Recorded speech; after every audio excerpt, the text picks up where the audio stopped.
So, dear students, good afternoon. Myself Dr. Ashish Garg, Associate Professor in Chemistry, State R.N. Bhuiya, Government College, Ramgarh, Shekhawati, District Sikar, Rajasthan.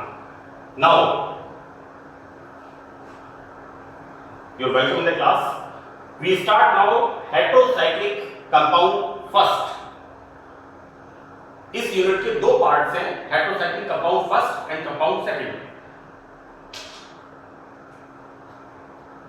This topic is in organic chemistry, BSc part third. So this is the sixth part. मैंने इससे पहले 5 part audio videos बनाए हैं. अब इस part में हम chemical reactions को कंटिन्यू करते हैं. So what we see,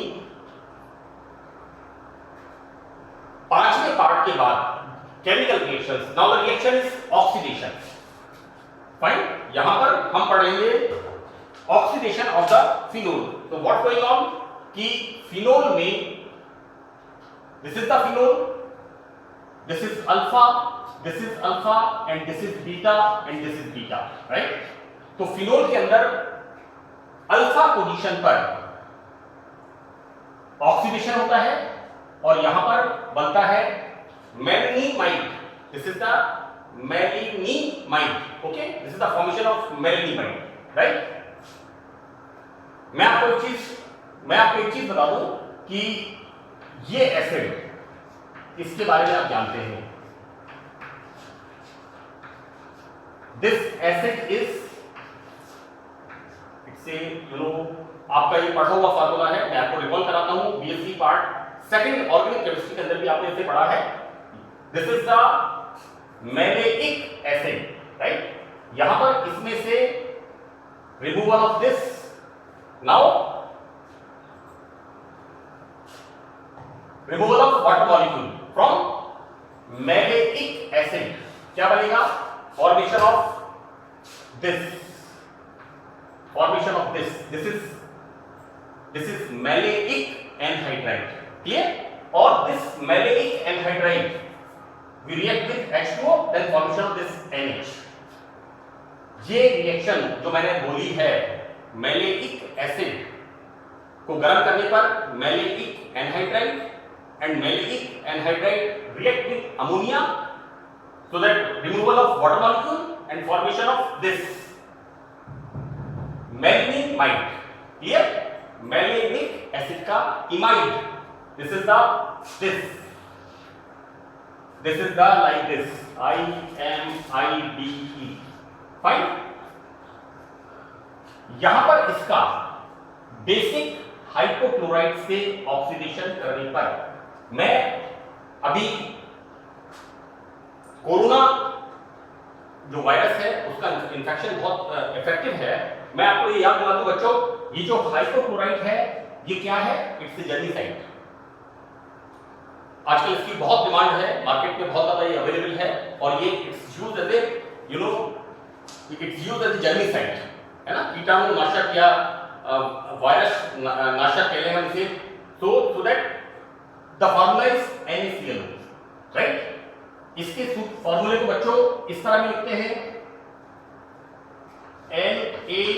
NaOCl, right. यहां पर जो NaCl का सॉल्यूशन होता है उसमें अंडर प्रेशर ऑक्सीजन पास करते हैं, then formation of this hypochlorite, right. यहां पर sodium hypochlorite, this is the solution of, this is the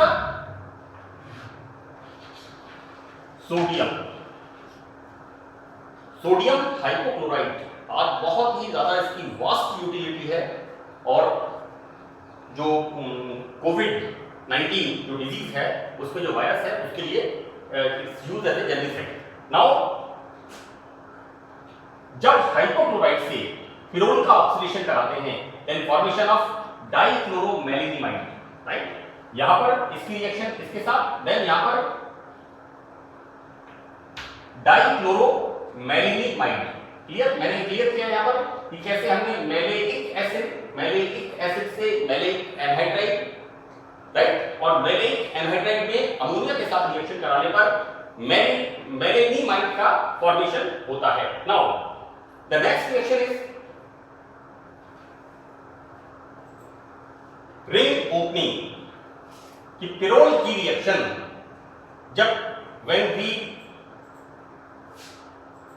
pirole is heated with ethanolic solution of hydroxylamine.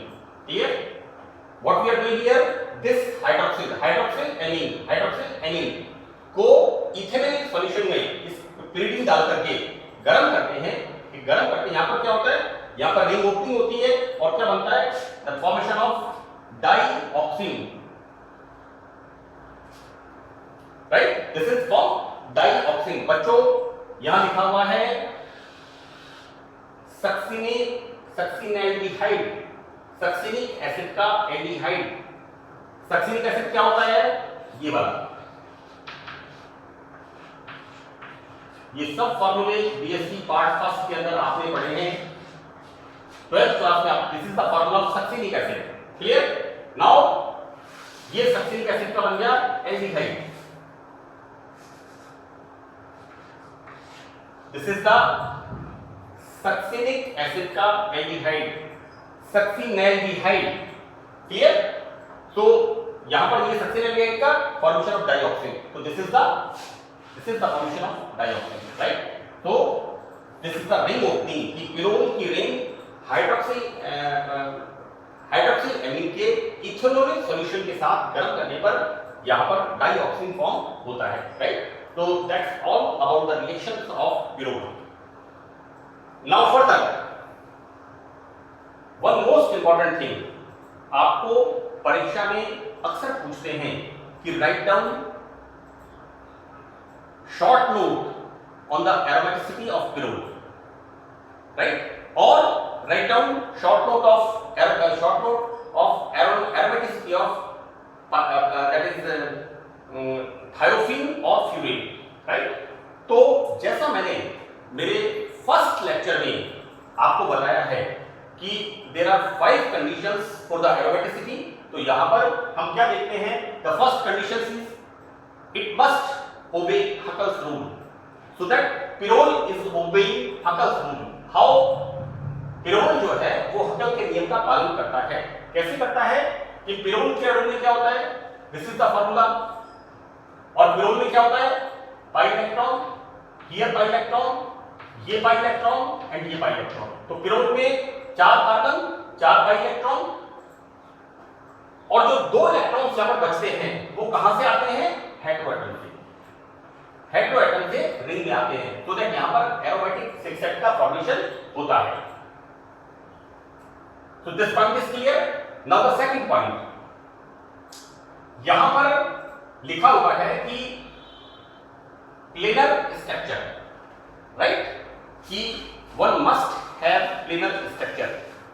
What we see here is pirole का structure कैसा होता है? Planar structure होता है, right? This is the condition for the aromaticity.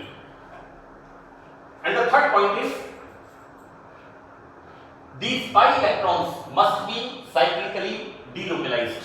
So pirole is having 6 pi electron, and what we see here in the resonance structure, these are the resonating structures where pi electrons are cyclically delocalized. How we start this?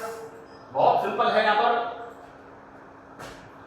यहां पर lone pair of electron के किस प्रकार, जैसा मैंने आपसे यहां पर कहा कि 2 इलेक्ट्रॉन्स ये किससे आते हैं?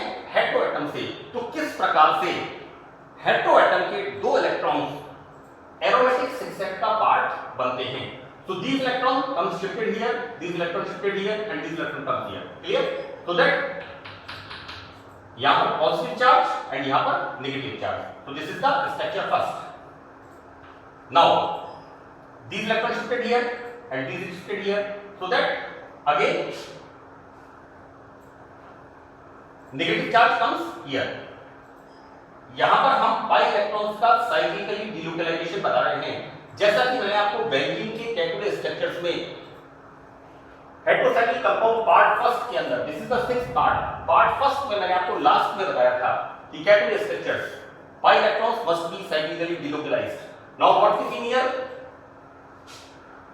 These electrons shifted here, now these shifted here, so that negative charge comes here. See here. Further, These electrons shifted here, now these shifted here and these shifted here. यहां पर नेगेटिव चार्ज comes here. तो हम देखते क्या है बच्चों, पहली बार एक,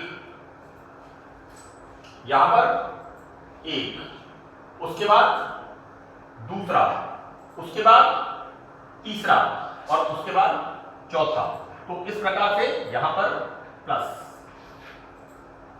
हम देखते क्या है कि पिरोल में ये जो दो इलेक्ट्रॉन्स हैं, ये प्रत्येक कार्बन पर, कहां पर, एक, दो, तीन और चार, चारों कार्बन पर डीलोकलाइज्ड होते हैं, right. And at last what we write resonance hybrid. इन चारों का मिलाकर के एक स्ट्रक्चर लिख देते हैं कि एक, दो, तीन, चार, चारों कार्बन के ऊपर जो नेगेटिव चार्ज है वो डीलोकलाइज्ड होता है, और यहां पर this nitrogen is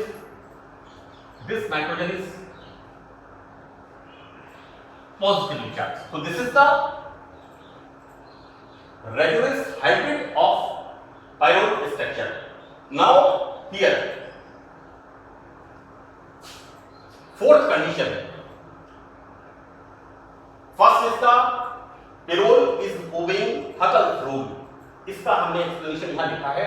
The second one is pyrrole is having planar structure, and the third is 6 pi electron must be cyclically delocalized. So okay, now fourth condition,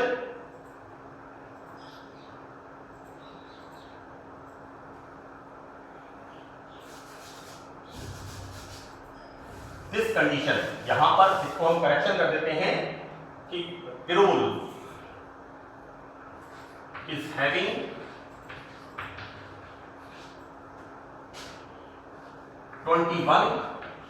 kilocalorie per mole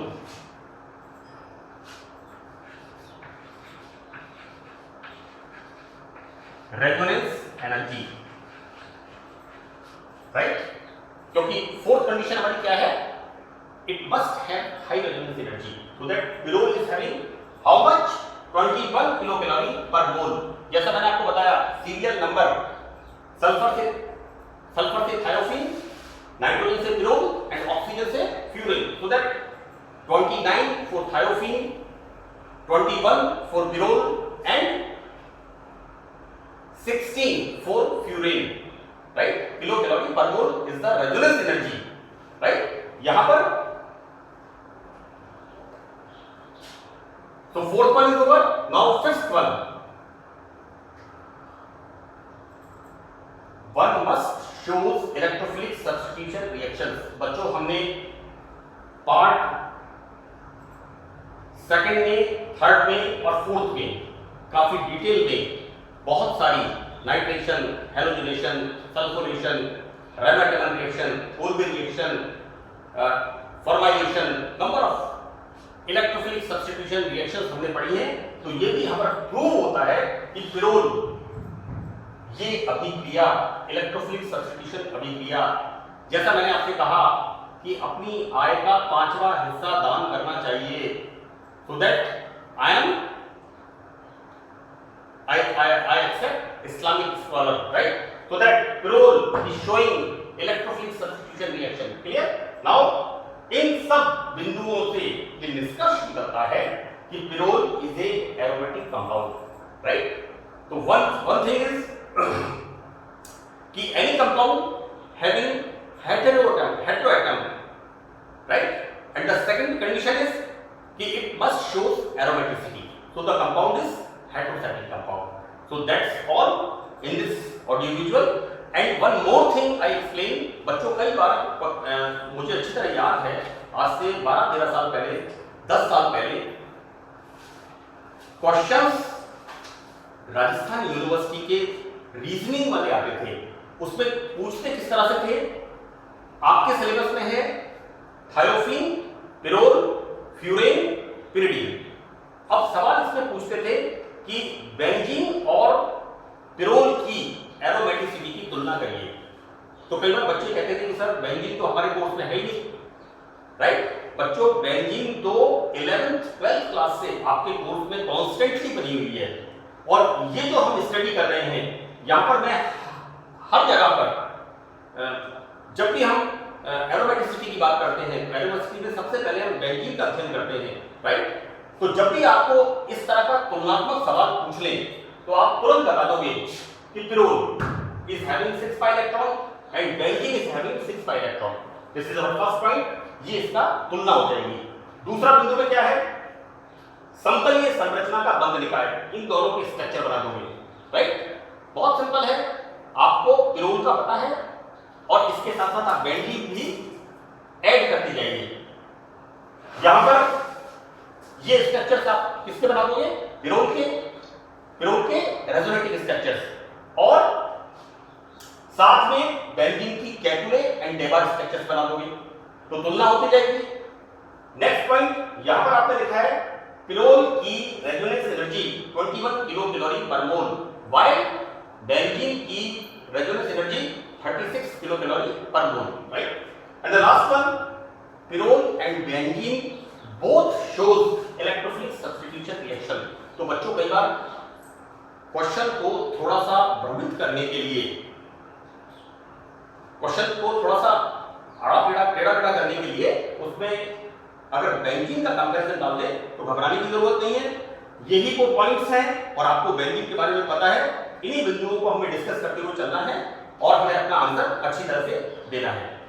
so that's all in this lecture, thank you.